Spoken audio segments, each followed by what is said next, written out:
JEE main session 2 ఫలితాలు విడుదల. 24 మంది విద్యార్థులకు 100%. జేఈఈ ఫలితాల్లో సత్తా చాటిన తెలుగు విద్యార్థులు. తెలంగాణ నుంచి 3, ఏపీ నుంచి 1కి 100%. మే 18న జేఈఈ అడ్వాన్స్డ్ పరీక్ష. ఏప్రిల్ 23 నుంచి మే 2 వరకు దరఖాస్తుల స్వీకరణ. కొనసాగుతున్న ముఖ్యమంత్రి రేవంత్ రెడ్డి జపాన్ పర్యటన. తెలంగాణలో పెట్టుబడులకు ముందుకొస్తున్న దిగ్గజ కంపెనీలు. హైదరాబాద్లో 10,500 కోట్లతో ఏఐ డేటా సెంటర్.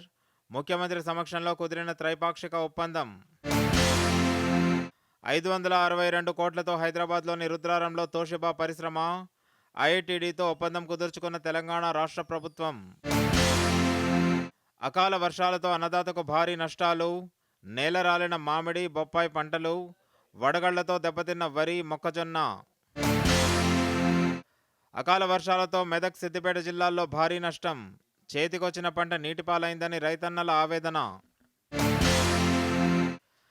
నేడు రేపు రాష్ట్రంలో భారీ వర్షాలకు అవకాశం.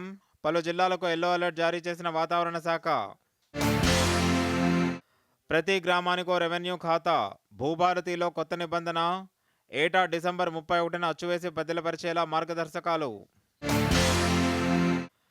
ఇందిరమ్మ ఇళ్లలో అక్రమాలకు పాల్పడితే కఠిన చర్యలు. అధికారులకు మంత్రి పొంగులేటి హెచ్చరికలు. నేడు హైదరాబాద్లో వక్ఫ్ సవరణ చట్టంపై వ్యతిరేకత rally. Congress ప్రోద్బలంతోనే MIM నిరసనలకు దిగుతుందన్న Bandi Sanjay.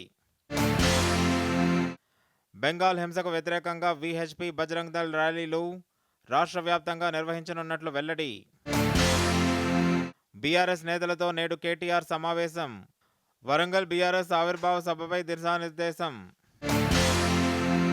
Erravelli form హౌస్లో పార్టీ మహిళా నేతలతో సమావేశమైన కేసీఆర్.